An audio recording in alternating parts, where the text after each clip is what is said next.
Assalamualaikum Pak Ustadz. Waalaikumsalam warahmatullahi wabarakatuh.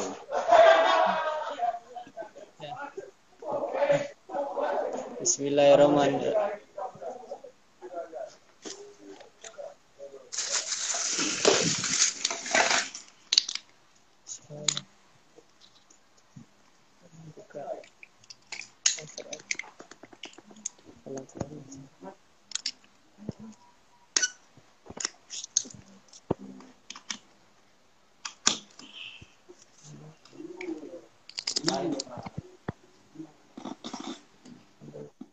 Mas Pak.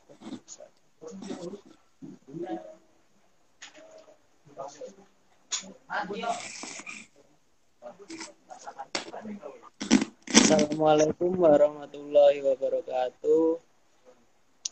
Saya Yusri Angga Karunia selaku MC pada acara kajian kali ini yang bertemakan waspada merusak kalbu akan membacakan dengan acara dari awal sampai akhir.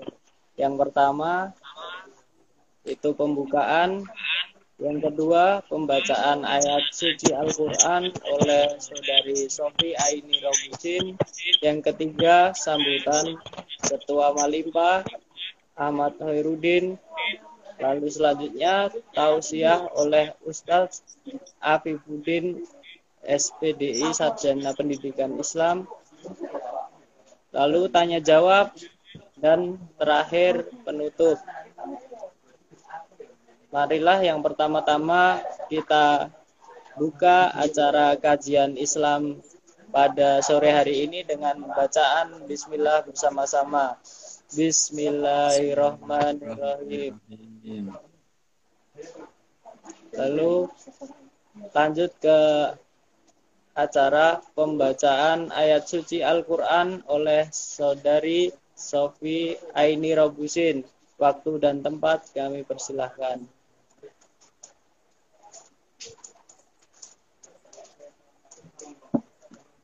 Assalamualaikum warahmatullahi wabarakatuh. Waalaikumsalam warahmatullahi wabarakatuh. A'udzu billahi minasyaitonir rajim. Bismillahirrahmanirrahim. Ya ayyuhalladzina amanu aufu bil 'uqud. Uhillat lakum bahimatul an'amu illa ma yutla 'alaikum ghairu muhillis saydi wa antum hurum. Innallaha yahkumu ma yurid. Shadaqallahul 'azim. Assalamualaikum warahmatullahi wabarakatuh.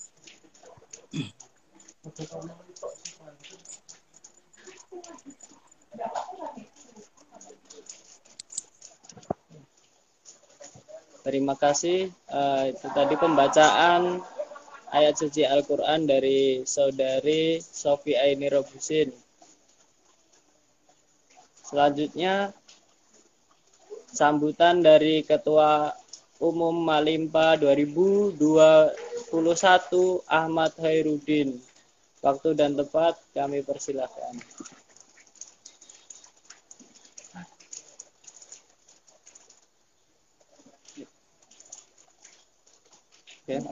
Assalamualaikum warahmatullahi wabarakatuh.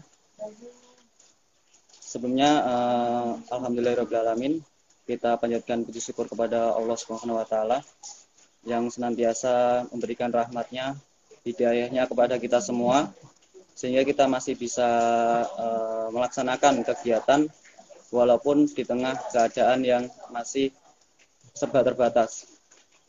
Dan untuk kali ini dari Malimpa WMS mengadakan kajian Islami dengan tema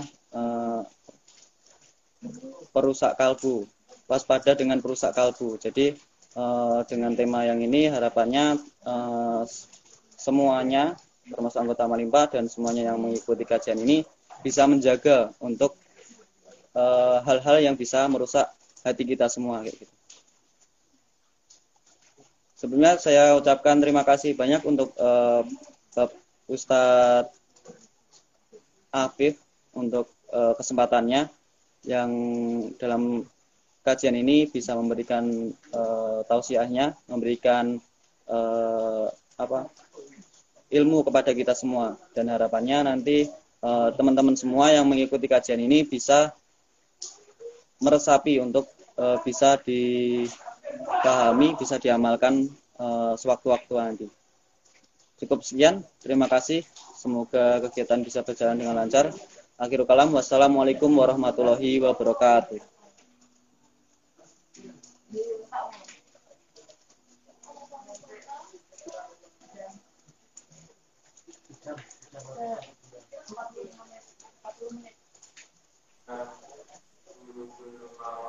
Ya.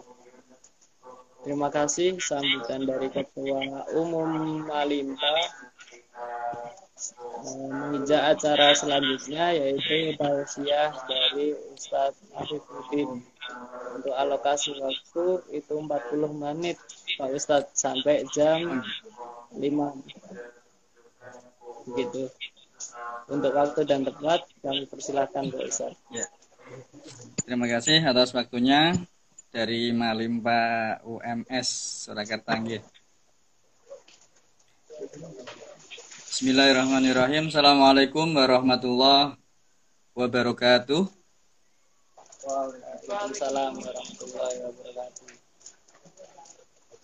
A'udzubillahi minasyaitonirrajim. Bismillahirrahmanirrahim. Alhamdulillahirabbil alamin. Innal hamdalillah nahmaduhu wa nasta'inuhu wa nastaghfiruh wa na'udzu billahi min sururi anfusina wa min sayyiati a'malina. May yahdihillahu fala mudhillalah wa may yudlilhu fala hadiyalah. Asyhadu an la ilaha illallah wahdahu la syarikalah wa asyhadu anna Muhammadan abduhu wa rasuluhu la nabiyya ba'dah. Allahumma shalli wa sallim wa barik ala sayyidina Muhammad bin Abdillah wa ala alihi wasallam. Wala haula wala quwata illa billah, amma ba'dah. Rabbana shrah lana sudurana wa yassir lana umurana wahlul 'uqdatam min lisana yafqahu qaulana. Rabbana zidna ilman nafi'a warzuqna fahma wasi'a wa alhiqna bis-sholihin. Amin. Yang kami hormati pengurus Malimpa Universitas Muhammadiyah Surakarta, para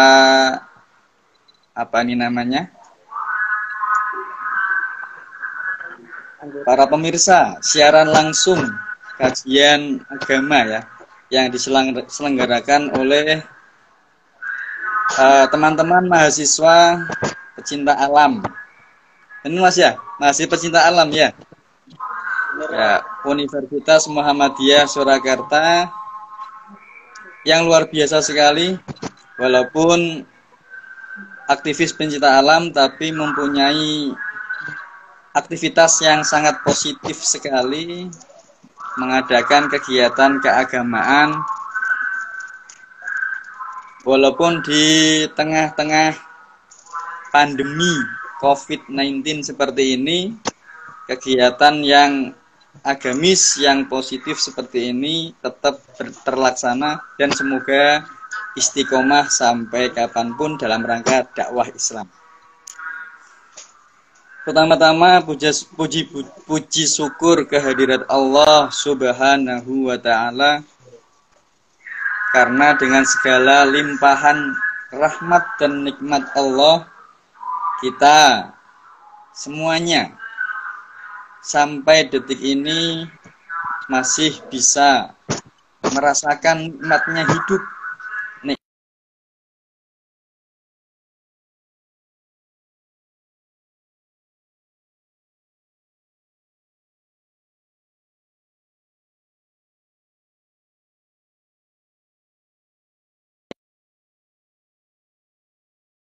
Lihat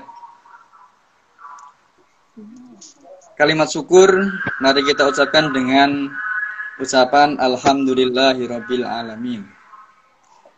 Kedua kalinya sholawat serta salam senantiasa kita sanjungkan ke baginda Rasulullah Shallallahu Alaihi Wasallam.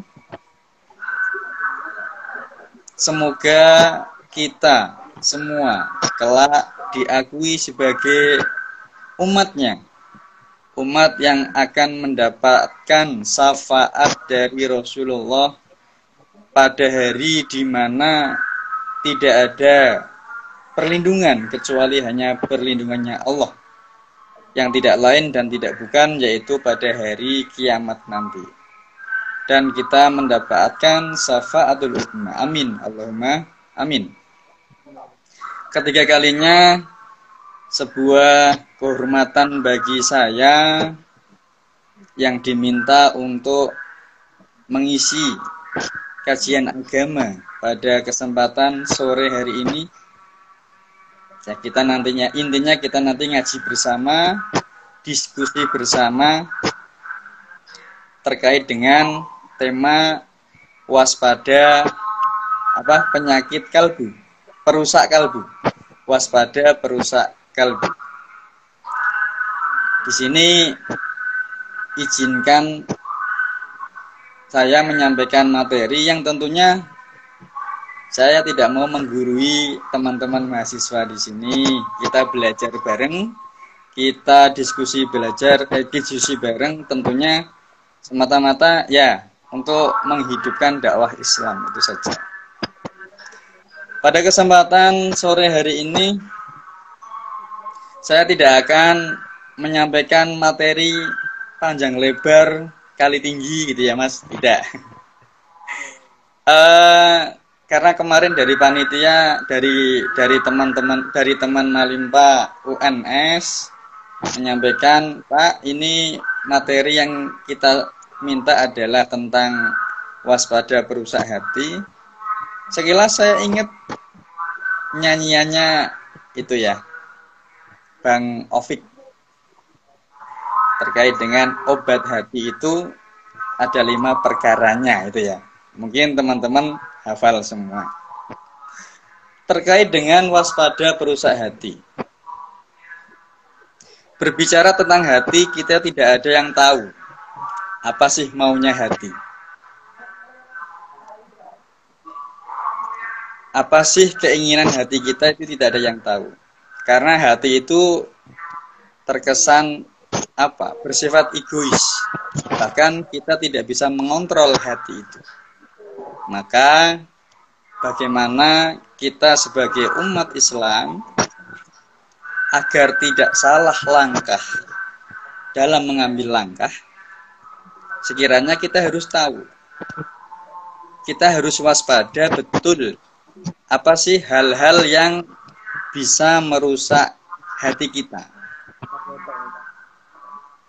Berbagai macam prasangka tentunya tidak akan lepas dari diri kita dalam bersosialisasi di masyarakat.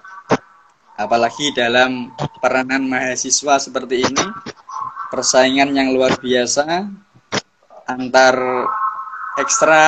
lembaga, yang mana kita dituntut sebagai umat Islam, sebagai muslim mukmin, untuk saling berhusnudon, untuk saling berprasangka baik antar satu dengan lain. Kuncinya di situ. Jika kita mampu berprasangka baik dengan sesama umat Islam, termasuk juga bentuk toleransi kita kepada non-Islam yang saling menjaga perasaan, maka tentunya kita akan minimal akan bisa terlepas dari hal-hal yang akan merusak kalbu kita, hati kita. Dalam lagunya Bang Ovik gitu ya, Bang Ovik dijelaskan bahwa obat hati itu disebutkan ada 5 agar kita waspada sejak dini terkait dengan menjaga hati. Bagaimana hati kita agar selalu terjaga? Bagaimana agar hati kita selalu terkontrol? Bagaimana agar kita bisa selalu memfilter prasangka-prasangka yang sekiranya tidak patut kita prasangkakan kepada orang lain, terutama terkait dengan prasangka buruk tentunya. Lantas, apa saja hal-hal yang bisa kita lakukan untuk menjaga hati kita dalam rangka mewaspadai agar hati kita itu tidak rusak, tidak kotor tentunya. Ya. Yang pertama dengan membaca Al-Quran dan maknanya.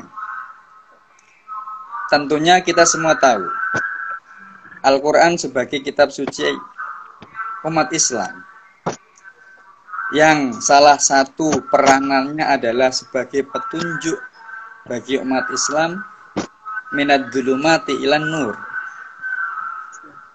Ya, disebutkan dalam Al-Quran, Alif Lam Mim dzalikal kitabul la raiba fihi hudal lil muttaqin, bahwa Al-Quran itu tidak diragukan lagi menjadi sebuah petunjuk bagi orang-orang yang bertakwa. Siapa sih bagi kita umat Islam yang berani mengingkari kebenaran Al-Quran? Pastinya tidak ada. Maka walaupun kita sebagai mahasiswa yang apalagi Malimpa itu tugas utamanya kan naik turun gunung, Mas ya. Ya, walaupun kita naik turun gunung, tapi jangan lupa di atas gunung kita tetap membaca Al-Quran bareng-bareng. Itu luar biasa kan? Luar biasa sekali. Tentunya tidak hanya membaca Al-Quran saja, tapi disertai dengan maknanya, artinya. Yang kedua, hal yang bisa menjaga hati kita agar tidak merusak hati ya tadi tentunya. Yang kedua adalah mendirikan sholat malam, tahajud ya. Kira-kira anak-anak Malimpa selalu tahajud apa tidak ya setiap hari? Luangkan waktu walaupun hanya 2 rakaat, kalau istiqomah luar biasa sekali, karena al istiqomatu khairum min alfi karomah. Istiqomah itu adalah lebih baik daripada 1000 karomah. Walaupun 2 rakaat, sempatkan untuk selalu bisa istiqomah melaksanakan sholat malam. Karena waktu yang mustajab untuk berdoa itu ada salah satunya di malam hari, sepertiga malam tentunya. Mari kita manfaatkan waktu yang sedikit itu, yang sebentar itu, walau hanya dengan 2 rakaat. Walau dengan 2 rakaat, kalau kita istiqomah setiap saat, hati kita pasti lebih tentram. Hati kita pasti lebih baik dan bisa berprasangka baik kepada orang lain. Yang ketiga, terkait dengan obat hati tadi ya. Yang ketiga yaitu berkumpullah dengan orang-orang soleh. Kita sadar, kita tahu. Lingkungan itu sangat berperan sekali dalam mempengaruhi hidup kita. Ketika kita berteman dengan siapa, maka kita akan condong kepada siapa yang kita teman. Ya, ketika kita berteman dengan orang baik, tentunya kita akan menjadi baik. Ketika kita berteman dengan orang yang gemar membaca Al-Quran, pasti kita akan gemar membaca Al-Quran. Ketika kita berteman dengan orang yang suka puasa Senin Kemis, pasti kita juga akan ikut puasa Senin Kemis. Termasuk jika kita berteman dengan anak pecinta alam, ya nanti ikut menjadi pencinta alam juga. Sering naik gunung, mengadakan kegiatan-kegiatan yang mencintai alamnya seperti itu. Kan tidak mungkin anak Malimpa tiba-tiba berpakaian pramuka gabung, kan lucu ya Mas ya. Ya, lucu. Nah, itu. Jadi intinya siapa yang akan kita kumpuli, itulah kita akan menjadi siapa. Mohon maaf. Jadi ketika kita harus berkumpul dengan teman-teman yang notabene negatif, teman-teman yang suka minum minuman keras, teman-teman yang suka narkoba, suka berzina, apakah kita akan terjerat dalam semua itu? Bisa jadi. Karena yang namanya nafsu itu kita tidak tahu. Jadi semua itu bukan karena ada kesengajaan, tapi karena ada kesempatan. Maka hati-hatilah dalam berkumpul dengan teman. Teman siapa yang kita kumpuli, itulah kita akan menjadi siapa. Yang keempat, perbanyaklah berpuasa. Puasa berarti nunggu setiap bulan Ramadan ya Pak? Tidak. Puasa itu banyak sekali. Ada puasa Senin Kemis, ada puasa Yaumul Bait atau hari putih, itu setiap tanggal 13, 14, 15. Atau puasa banyak ya, puasa sunnah-sunnah itu. Ya intinya ketika kita pakai analogi saja. Ketika keadaan perut kita itu dalam keadaan lapar, maka nafsu kita itu akan mudah kita kendalikan. Hati kita akan lebih tentram daripada dalam keadaan kenyang. Maka Nabi itu kalau makan selalu berhenti sebelum kenyang. Jadi tidak boleh makan kenyang-kenyang itu. Maksudnya adalah perbanyaklah berpuasa itu, terus kemudian apakah kita setiap hari harus berpuasa terus? Tidak. Maksudnya adalah untuk membiasakan perut kita itu dalam keadaan lapar, dalam rangka mensyukuri nikmat, dalam rangka ingin merasakan apa yang dirasakan oleh para fakir miskin yang mungkin setiap hari mereka tidak bisa makan tanpa uluran tangan kita. Jadi dalam rangka untuk merasakan penderitaan orang lain. Yang kelima adalah yang terakhir, memperbanyak zikir malam. Kenapa malam? Ya, malam itu cenderung dijadikan orang untuk waktu istirahat. Akan tetapi sangat luar biasa sekali jika kita mampu menjadikan malam itu menjadi malam-malam yang bermanfaat dengan berzikir panjang. Zikir itu tidak harus setelah sholat saja. Zikir itu tidak harus setelah ngaji saja. Di mana kita bernafas, maka di situ kita bisa berzikir. Ala bidzikrillahi tatmainnul qulub. Dengan kita berzikir kepada Allah, maka hati kita akan menjadi tenang. Ya. Jadi kesimpulannya adalah zikir itu tidak harus kemudian di tempat yang khusus, di waktu yang khusus, tidak. Kita mendaki gunung sambil zikir bisa. Allah, Allah, Allah, Allah bisa. Kita main bola, bisa juga. Subhanallah, subhanallah, subhanallah, bisa kan? Itu zikir. Kita sambil mendengarkan seperti ini, kita juga bisa berzikir. Astagfirullahaladzim, astagfirullahaladzim. Jadi, semua yang bernadakan doa, itu adalah zikir kita. Dalam rangka mengingat Allah. Jadi, agar kita bisa mewaspadai diri kita, agar tidak melakukan hal-hal yang bisa merusak hati kita, maka minimal kita istiqomahkan diri kita, membiasakan diri kita untuk melaksanakan minimal 5 hal tadi. Baca Quran sambil mengilhami maknanya, kemudian rutinitas sholat malam kita, ayo kita tingkatkan walaupun 2 rakaat setiap malam. Kemudian berkumpullah dengan orang-orang soleh, orang-orang baik. Perbanyak puasa. Perbanyak puasa itu ya jangan makan secara berlebihan. Minimal kita merasakan lapar lah. Menjaga lapar itu lebih baik. Kalau kita mau menjadikan diri kita lebih stabil. Tidak. Karena apa ya? Kalau perut terlalu kenyang, maka nafsu juga terlalu besar. Kira-kira memperbanyak zikir malam. Ya, makanya sudah menjadi kewajiban kita sebagai umat Islam untuk melanggengkan amal-amalan ibadah itu agar hati kita senantiasa terjaga dengan harapan sabit qulubana ala dinil Islam. Ya Allah, semoga Engkau tetapkan hati kami dalam agama Islam.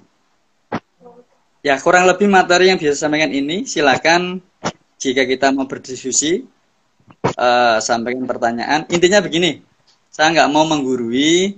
Ini kita belajar bareng, kita diskusi bareng.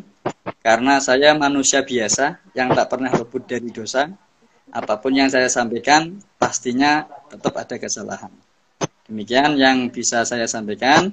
Selanjutnya kami serahkan kepada moderator untuk memimpin diskusi. Terima kasih. Assalamualaikum warahmatullahi wabarakatuh. Ya, terima kasih Pak Ustadz atas tausiahnya tentang waspada tentang kalbu ini. Bagi yang ingin bertanya bisa langsung tulis di komentar dengan nama, asal, dan pertanyaannya.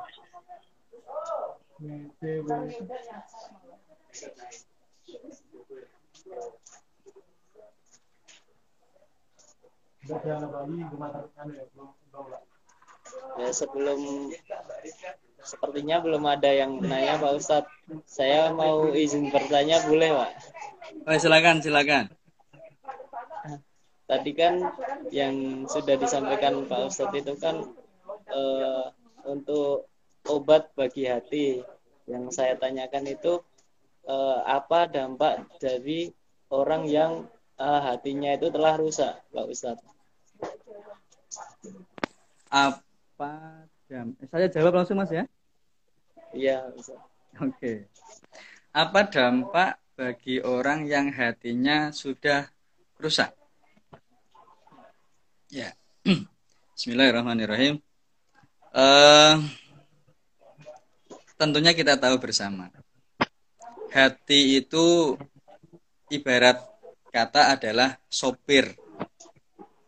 Bukan ya. Kondektur ya. Kondektur dari ibarat bis. Ibarat bus itu hati adalah pengendali bus itu sendiri. Jika seorang pengendali memerintahkan bisnya untuk sopirnya untuk menyetir belok sebelah kiri, maka bis itu akan berbelok sebelah kiri. Begitu juga ketika menginginkan belok kanan, maka bis itu juga akan berbelok sebelah kanan. Dalam hal ini, jika orang sudah terlanjur rusak hatinya, dampaknya apa saja? Gitu maksudnya Mas. Ketika seseorang sudah terlanjur rusak hatinya, apa yang akan terjadi? Apa dampaknya? Tentunya dalam hal ini orang tersebut akan jauh dari kata baik. Suka dengki, sombong bisa jadi, atau hal-hal yang sifatnya lebih mengarah pada akhlak yang tidak terpuji. Intinya orang yang sudah rusak hatinya, yang ada dalam benaknya adalah hanya kenikmatan dunia semata. Yang difikirkan adalah hanya kenikmatan dunia semata, yang kemudian melalaikan akan kebutuhan akhirat. Maka kita bisa membuktikan kok Mas. Kita itu kalau sudah kita berbicara masalah HP saja.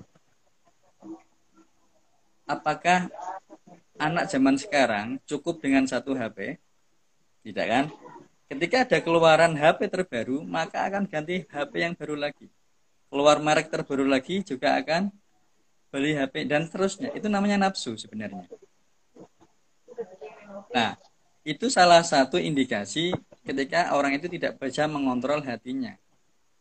Sebenarnya inti dari HP adalah alat komunikasi, bisa WA-an, bisa IG-an. Sebenarnya intinya HP Android cukup ya sebenarnya ya.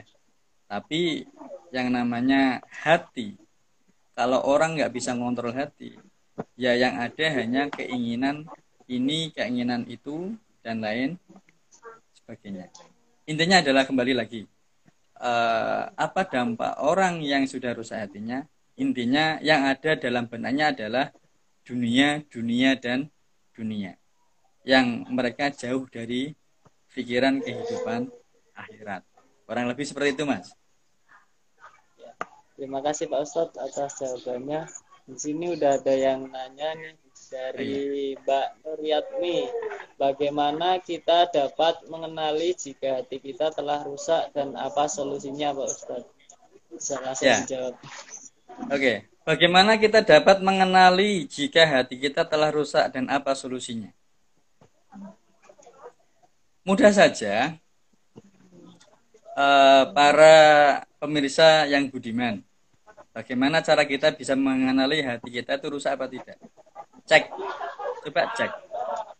Ketika kita sedang bermain, kemudian mendengar azan dikumandangkan, apakah kita buru-buru kemudian mencari masjid atau musola untuk sholat, atau kita tetap melanjutkan aktivitas kita? Jika dalam keadaan itu kita tetap melanjutkan aktivitas, tidak ada rasa khawatir, takut telat sholatnya, atau tidak bergegas mencari tempat untuk sholat dalam rangka menjaga sholat pada waktunya, bisa jadi keadaan itulah hati kita sedang mengalami kerusakan. Atau jika kita melihat kemungkaran, kemudian kita hanya diam saja, melakukan pembiaran terhadap segala macam kemungkaran, bisa jadi kita juga dalam keadaan hati yang sedang rusak. Karena ketika kita melihat kemungkaran, maka sebagai umat Islam kita harus mencegahnya kan? Kalau tidak bisa mencegah dengan tindakan, minimal dengan ucapan. Kalau tidak bisa dengan ucapan, minimal dengan hati. Atau bahasa Jawanya gremengi. Kalau kita tidak bisa, intinya ketika kita melihat ada tindakan kemungkaran, kita tidak berani ambil tindakan, maka minimal kita dengan lisan. Jangan seperti itu Mas, Mbak, itu enggak baik. Kalau kita tidak berani ngomong, minimal gremeng dalam hati. Itu orang, kenapa sih masih aja di tempat seperti ini, masih melakukan hal-hal yang tidak terpuji dan lain sebagainya. Minimal kita punya mengumpat dalam hati. Tapi bukan mengumpat ya. Ya kalau bahasa Jawanya itu gremengi. Apa itu bahasa Indonesianya ya? Ya minimal itu, Mbak siapa tadi? Yatmi ya, Mbak Nur Yatmi. Dengan melihat keadaan yang sekiranya kita harus bertindak baik, tapi kita enggan untuk melaksanakannya.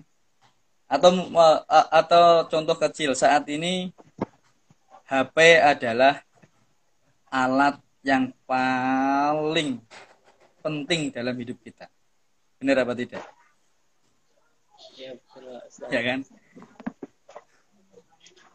Dibanding megang Quran dengan HP, lebih banyak mana ya kira-kira kita? HP Ustaz. seakan-akan manusia saat ini itu memang benar-benar dihambakan dengan HP-nya. Mulai bangun tidur yang dicari apa? HP. Bangun tidur ya. Kemudian setelah tidur HP lagi, bekerja, kuliah juga megang HP lagi, sampai mau tidur lagi pasti megang HP lagi. Ya.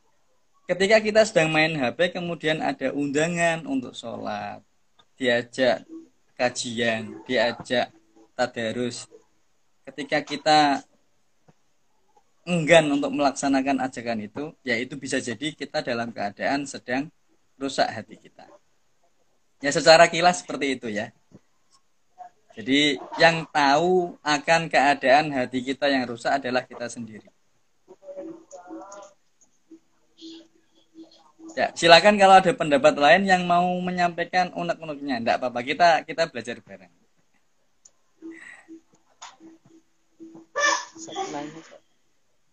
Ada lagi? Belum ada Pak Ustadz. Belum ada. Mungkin bisa diceritakan Pak Ustadz pengalamannya selama di pendidikan atau di kuliah. Teman juga pada mengenal Pak Ustadz gitu. Oh iya. Ya, mohon izin kalau diminta saya untuk mencoba untuk memberikan. Karena saya tuh orang paling susah untuk menolak permintaan biasanya. Izinkan memperkenalkan diri. Yang pertama, saya nama Afifuddin ya. Afifuddin, saya asal dari Demak. Saya alumni dari UIN Wali Songo Semarang, lulusan 2015. Yang saat ini saya aktif sebagai pengajar di Pondok Modern Selamat Kendal. Sehingga sebagai guru tentunya tidak lepas dari kajian-kajian pendidikan, baik itu pendidikan umum maupun pendidikan agama. Termasuk di sekolah saya sebagai guru bahasa Arab, Mas. Jadi seperti kira-kira wajah saya seperti orang Arab apa enggak ya? Jadi minimal kalau ada orang Arab ngomong ya minimal paham lah. Masa guru bahasa Arab tidak bisa paham apa yang dibicarakan orang Arab. Saya dulu mondoknya di Pati, di pondok pesantren Kulon Banon, sekolahnya di Matoliul Falah Pati, Kajen Pati sana. Jadi SMA di Pati, kuliah di Semarang, kemudian kerja saat ini di Kendal ya, di Kendal. Itu sepertinya ada pertanyaan, Mas. Oh iya. Dari Imam Aji. Assalamualaikum, izin bertanya hal apa yang bisa bikin kita tetap istiqomah Pak Ustadz? Bisa langsung dijawab. Waalaikumsalam warahmatullahi wabarakatuh, Mas Imam Aji. Saya mencoba menjawab hal apa yang bisa bikin kita tetap istiqomah. Menjadi istiqomah itu tentunya tidak mudah. Menjadi orang baik itu sangat berat sekali. Contoh kecil saja. Ketika kita bisa menjaga ini saja. Minimal untuk menjadi istiqomah, orang itu harus bisa melakukan kontrol diri pada dirinya. Jika orang itu sudah bisa mengontrol diri, insya Allah akan mudah untuk menjalankan sesuatu dengan istiqomah. Contoh kecil saja. Hal istiqomah yang mungkin bagi setiap orang susah melaksanakannya adalah masalah makan saja. Apakah selama ini kita bisa menjaga makan pada waktunya? Susah ya, padahal makan itu kan setiap hari kita laksanakan, tapi kita tidak bisa Sarapan pagi setiap jam 7 setiap hari. Makan siang setiap jam 12 setiap hari. Makan malam setiap jam 7 malam. Itu juga tidak mudah bagi kita lakukan. Untuk makan saja kadang-kadang kita susah, apalagi untuk melaksanakan istiqomah dalam menjaga ibadah. Itu yang luar biasa sekali susahnya. Sehingga bukan manusia biasa jika kita mampu melakukan sesuatu kebaikan dalam keadaan istiqomah. Karena menjadi istiqomah itu mengalahkan karomah. Ya tadi saya sebutkan. Al istiqomatu khairum min alfi karomah. Sebuah perbuatan yang istiqomah itu jauh lebih baik daripada 1000 karomah. Karomah itu hanya dimiliki oleh seorang wali. Untuk menjadi wali tidak bisa semua orang bisa menjadi wali. Maka jika kita mampu melaksanakan perbuatan dengan istiqomah, luar biasa sekali balasan dari Allah, pahala dari Allah, yang seakan-akan kita itu bisa menyandingi 1000 karomah. Kan luar biasa sekali. Jadi intinya adalah kontrol diri itu penting, mengekang hawa nafsu tentunya sangat penting sekali. Dengan cara apa? Itu tadi. Jadi Mas siapa tadi yang bertanya? Mas Imam ya. Kalau sampean pingin tetap istiqomah dalam hal segala sesuatu, maka hal baik apa yang paling mudah sampean lakukan, coba lakukanlah setiap saat. Contoh, dari 5 hal yang bisa menjaga hati kita tadi, paling mudah apa? Dzikir, katakanlah. Coba istiqomahkan lisan kita untuk selalu menyebut nama Allah. Zikir paling minimal Allah, Allah, Allah, Allah, Allah. Kalau kita bisa membiasakan, mengistiqomahkan zikir kita, berarti kita sudah bisa. Kalau zikir Allah sudah bisa, tambah subhanallah, atau alhamdulillah, atau astagfirullah, dan lain sebagainya. Intinya, kembali ke kitanya. Jika kita ingin tetap istiqomah, yang paling penting adalah itu tadi, kekang hawa nafsu kita, kemudian kontrol diri kita dari segala keinginan yang sifatnya negatif, yang kemudian kita belokkan menuju ke arah positif. Kurang lebih seperti itu Mas Imam. Yeah. Ya, terima kasih Pak Ustadz atas jawabannya. Sepertinya belum ada pertanyaan lagi. Belum ada lagi. Itu Imam Bagus P. Itu murid Pak Ustadz atau bagaimana? Mas Imam Bagus itu dulu kepala TU terbaik saya itu, mantan kepala TU. Jadi karena belum bisa move on dari saya, ya biasa seperti itu ya. Ya Pak.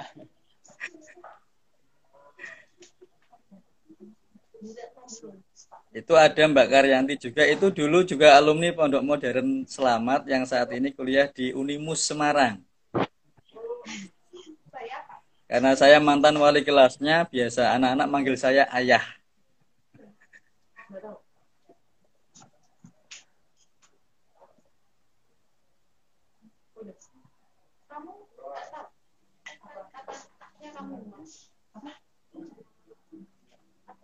Atau dari teman-teman Malimpa yang mau bertanya, silakan kita diskusi, kita belajar. Sofi, Rizka.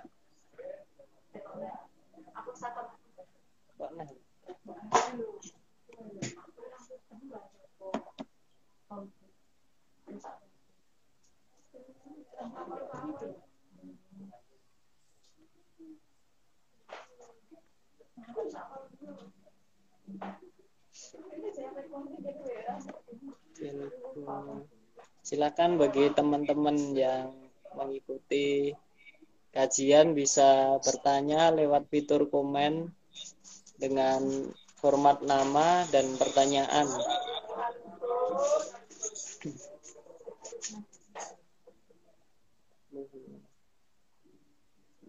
Ya, kita buka pertanyaan 5 menit lagi. Silakan.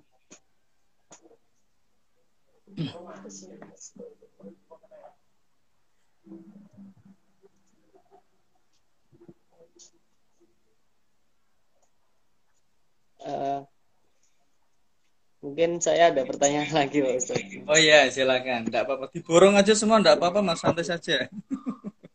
Yang berkumpul dengan orang soleh. Ini kan Iya. menurut saya kan juga cukup susah ini, Pak Ustaz. Karena kan Betul. mencari orang soleh ini juga susah, Ustaz. Nah, tipsnya itu bagaimana? Kan kita di kampus kan juga harus membaur sama orang-orang yang lain gitu. Betul, ya. Oke, begini. Dalam kehidupan saat ini, kalau tadi dengan Mas siapa nih, Mas moderator? Oh, belum kenalan sendiri. Ya, saya Pak Mas Yusri Angga. Mas Yusri Angga, ya. Mas Yusri Angga. Kalau tadi sampean bilang kan saat ini tuh susah untuk berkumpul dengan orang soleh, ya. Saat ini mencari orang soleh itu susah, ya, susah. Apalagi dalam kehidupan bermasyarakat, kita berbaur dengan semua orang, kemudian kita dituntut untuk bisa menjadi masyarakat sosial yang mampu bersosialisasi dengan baik dengan semua orang. Kemudian kalau kita harus memilih-milih teman, maka kemudian kita itu akan dijustis sebagai tidak bisa membaur dengan semua kalangan. Saya tahu arah pertanyaan dari Mas tadi, intinya berarti kita ketika diminta untuk berkumpul dengan orang-orang soleh, berarti kita tidak boleh berteman dengan orang-orang yang tidak soleh. Begitu maksudnya, ya? Iya, Pak. Ya, begini. Apakah kemudian himbauan untuk berkumpul dengan orang-orang soleh itu kemudian melarang kita untuk untuk berkumpul dengan orang yang tidak soleh? Bukan seperti itu juga sebenarnya kalau dalam kontekstualnya, ya. Secara kontekstual maksudnya adalah berkumpullah dengan orang-orang soleh ini adalah perintah atau himbauan kepada kita agar menjadi alladzina amanu wa amilus sholihat. Orang yang beriman itu identik dengan melaksanakan atau melakukan perbuatan-perbuatan yang soleh, yang baik. Dengan kata lain, apakah kemudian ada larangan untuk berkumpul dengan orang yang tidak soleh? Tidak bisa dipahami seperti itu juga. Boleh kita berkumpul dengan siapapun, tapi jangan terseret oleh arus. Boleh kita berkumpul dengan orang-orang yang suka minum homer, tapi dengan catatan kita tidak ikut minum homer. Boleh kita berteman dengan orang-orang yang mengkonsumsi narkoba. Kita cukup tahu saja, tapi kita tidak boleh ikut mengkonsumsi narkoba. Boleh kita berkumpul dengan orang-orang, mohon maaf, non-muslim katakanlah. Terus apakah kita juga harus menjadi orang non-muslim? Kan tidak. Maksudnya adalah, boleh kita menceburkan diri dalam sungai, hanyut dalam aliran sungai, tapi sebisa mungkin kita jangan sampai hanyut dalam arus yang ada. Dalam hal ini adalah untuk berkumpul orang soleh itu tidak harus berkumpul dengan orang soleh yang lain. Tapi minimal kita bisa melaksanakan amalan-amalan soleh itu. Dengan kita berkumpul dengan pemabuk katakanlah, tapi kita tidak mabuk, itu sudah termasuk perbuatan soleh untuk diri kita sendiri. Sehingga kemudian jangan disimpulkan poin ketiga tadi, berkumpullah dengan orang soleh, berarti kita tidak boleh berkumpul dengan teman-teman yang belum soleh. Syukur-syukur kita boleh berkumpul dengan para penjahat, kemudian kita bisa membuat tobat mereka, kan luar biasa sekali. Atau berkumpul dengan orang-orang yang punya kebiasaan buruk, kemudian kita ajak untuk menjadikan kebiasaan buruk menjadi kebiasaan baik, luar biasa sekali juga. Sehingga apapun yang kita lakukan, maksudnya adalah bukan kemudian ada larangan tidak boleh berkumpul dengan orang yang tidak soleh, itu tidak. Tapi jangan sampai diri kita itu terseret oleh arus dalam bersosialisasi itu. Paham nggak Mas maksudnya penjelasan saya? Paham Pak Ustadz. Ya, intinya itu ya. Jadi kita boleh berteman dengan siapapun. Kita boleh bergaul dengan siapapun, kita boleh bersosialisasi dengan siapapun. Akan tetapi tetaplah menjadi diri sendiri, itu lebih baik.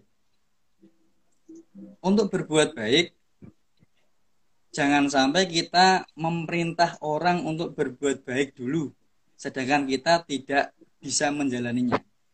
Itu namanya omong kosong berbunyi nyaring. Maka ibda binafsik, maka mulailah berbuat baik itu minimal dari diri kita sendiri. Minimal kita itu ngajak orang sholat, maka ajaklah diri kita dulu untuk sholat. Ngajak ngomong, berbicara baik, maka berbicaralah baik terlebih dahulu. Minta orang nyapu halaman UKM katakanlah, tapi kita nggak pernah nyapu halaman UKM, nah sama aja. Seperti itu Mas kira-kira Mas. Terima kasih Pak Ustadz atas jawabannya. Tidak Amalia, ya sepertinya sudah ada yang tidak bertanya lagi. Jadi saya bacakan kesimpulan dari kajian kita hari ini, yaitu untuk obat hati ketika hati kita rusak itu yang pertama membaca Al-Quran dan maknanya, yang kedua selalu menjaga sholat malam. Syukur-syukur kita bisa melaksanakan minimal 2 rakaat. Lalu berkumpul dengan orang-orang soleh seperti yang barusan Ustaz jelaskan. Terus keempat, perbanyaklah berpuasa. Jikalaupun kita tidak sanggup untuk berpuasa, janganlah makan terlalu kenyang, karena akan menimbulkan nafsu. Yang terakhir itu berzikirlah supaya hati kita tenang. Minimal kita melakukan zikir itu Allah, Allah, Allah seperti yang dijelaskan Pak Ustadz tadi. Nah, saya selaku moderator itu sepertinya maaf. Ada satu pertanyaan lagi Mas. Oh, ada satu pertanyaan lagi. Terus mau tanya bagaimana langkah sebagai ortu menjadi bagaimanakah langkah-langkah sebagai orang tua untuk menjadikan anak-anak yang soleh dan solehah? Pak Ustadz, ini kan sudah 54 menit. Mungkin bisa dipercepat jawabannya. Oh iya. Karena maksimal 1 jam. Oke, siap. Waalaikumsalam warahmatullahi wabarakatuh. Mas Murkirom ya, Mas Murkirom. Bagaimana langkah-langkah sebagai orang tua menjadikan anak-anak soleh dan solehah? Oke, saya jawab dengan singkat. Kirimlah anak-anak sampean ke pesantren, Mas. Simpel ya. Karena insya Allah di pesantren anak kita akan diajarkan bagaimana pendidikan karakter yang sesungguhnya. Di mana anak akan bisa melaksanakan sholat 5 waktu itu berjamaah. Tidak ada orang yang bisa sholat jamaah 5 waktu kecuali kalau di pesantren, apalagi bagi anak-anak atau anak muda. Setiap hari anak sampean pasti diajak membaca Al-Quran. Bukan hanya membaca, tapi menghafal dan memahami artinya. Diajarkan agama, diajarkan tentang akhlak terpuji. Intinya, simpel kata, jika sampean ingin menjadikan anak-anak sampean menjadi anak soleh-solehah, kirim saja ke pesantren. Jangan lupa, pondokkan anak sampean ke Pondok Modern Selamat Kendal. Terima kasih. Ya, terima kasih atas jawabannya Pak Ustadz. Kita menginjak ke acara yang terakhir. Saya selaku moderator, apabila ada banyak salah kata, saya mohon maaf yang sebesar-besarnya. Marilah kita tutup acara kajian Islam pada sore hari ini dengan bacaan hamdalah bersama-sama. Alhamdulillahirabbil alamin. Wassalamualaikum warahmatullahi wabarakatuh. Waalaikumsalam warahmatullahi wabarakatuh.